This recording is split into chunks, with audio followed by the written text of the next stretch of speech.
Hey there, so I'm sure you've heard of this point. The age verification law in the UK has been passed, meaning if you want to access not only adult content, but also Reddit and Twitter, which is X at this point, you have to identify yourself, which is a major issue for privacy and anonymity online, meaning that the government now has better means of arresting people over Reddit posts or Twitter posts and so on. There are plenty of examples of authorities arresting people over tweets and opinions online. And this is not really something that people will take kindly to, right? Especially if you care about your own privacy, the freedom to be able to express yourself without worrying that the authorities will knock on your door because they don't like what you said online. And of course, your freedom to access adult content. But of course, the government is using kids as a reason or an excuse to force everybody to identify themselves on adult sites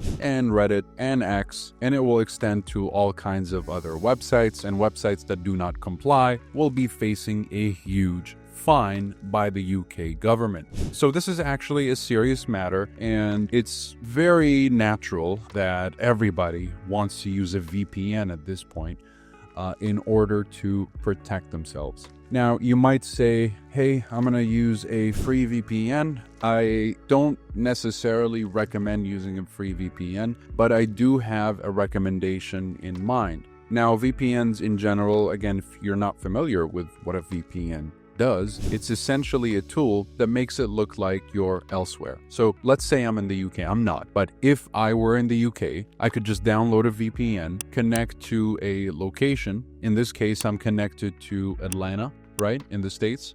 If I went to what is my IP, which will tell me where I'm at, basically. The IP is kind of like my internet's telephone number. It'll tell me that I'm in, as you can tell here, Atlanta, Georgia, in the United States. So that means when I visit websites, when I visit Netflix, when I visit Amazon Prime, when I visit Hulu, it'll think that I'm also in America and I'll have access to these services. So in this case, if you're in the UK and you're trying to log into Reddit and it's blocking you and maybe not allowing you to unblock some subreddits and forcing you to ID yourself before accessing these subreddits, what you can do is connect to a country where this type of law doesn't exist, and you can just move on from there and continue your life online without having to literally identify yourself. This is the best solution that we have at the moment, and it works really well. Now, this is ExpressVPN. I'll link it in the description below if you're interested. If you're looking for a free VPN, I would absolutely recommend Proton VPN. This is an amazing VPN, probably the best free VPN that you can use. You're able to use it without any data caps. Most free VPNs will have data caps. Typically, again, I wouldn't really recommend free VPNs because there are lots of free VPNs that collect data. They sell it to advertisers, they sell it to data brokers, and that's why oftentimes, let's say after using a free VPN, you might see yourself getting more emails, more spam emails rather, and other types of pop-up advertisements and whatnot. Overall, you really don't want your information to be leaked or sold. Basically, when you use a VPN, your online activities are routed through the VPN. So if the VPN company is not trustworthy, they're going to sell your browsing data and all kinds of things that you're doing online, all the information. They'll build a profile on you and sell it to data brokers and online advertisers and so on, and potentially governments.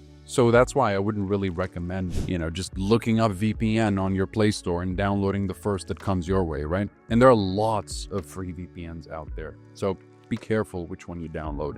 If you're looking for a free one, again, I'd recommend going with Proton VPN. It has up to 3 locations, no data caps, meaning you can continue using it for free without having to pay extra. But the downside, it's going to be really slow, because it's only the paid servers that are going to give you the faster speeds. And Proton VPN is just meant for people that want to use a VPN. Maybe they don't use it often. There's no data cap, so you can use it unlimitedly. But again, naturally, the speed is going to be limited because the full bandwidth and the full speeds will be reserved for paying customers. Now, if you happen to become a paying customer, Proton VPN's paid version is a really good tool. You've got plenty of security options. It allows for torrenting. It allows for streaming, so meaning if you go to Netflix or Hulu or Prime or whatever, you're going to be able to, for example, if you go to Netflix and you connect to the Netherlands, you'll be able to view the Netherlands Netflix library. In this case, again, since I'm connected to Atlanta, if I went to Netflix, it'll connect me to the American library. And both Express and Proton VPN are great at that. Now, I get that Express and Proton might be a little bit more on the pricier side. At the end of the day, it's like $5-6 a month, so it's not really that much.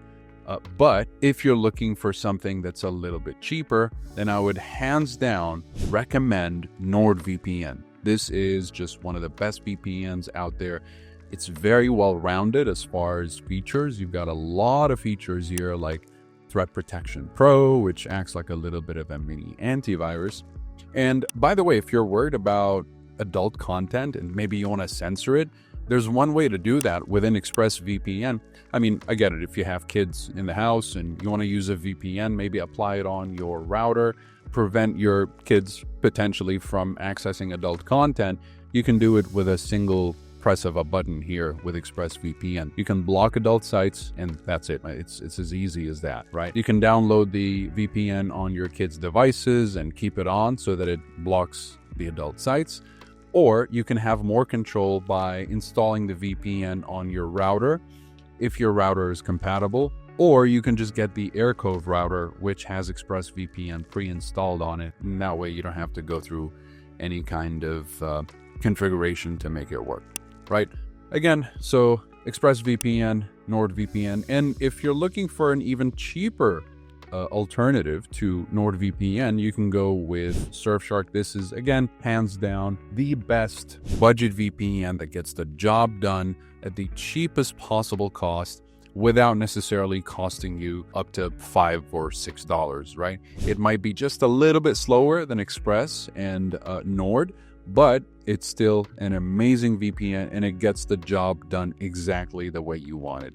And as far as, again, streaming and torrenting and whatnot, allowing for peer-to-peer activities, if you're into torrenting, of course, all of these VPNs that I mentioned, including Express, Nord, Surfshark, Proton, they all allow for torrenting. But again, to bypass the age verification, this is what you have to do. Just get a VPN, connect to a country with better laws, and you'll be good to go. So thank you guys so much for watching. Again, if you're interested in any of the VPNs I mentioned, I'll leave links to discounts that will save you a little bit of money on your subscription. And if you'd like to learn more about any of those, you can also be sure to leave some reviews so that you can know a little bit more about these VPNs before you make the purchase. Besides that, thank you so much for watching, and I'll see you in the next one.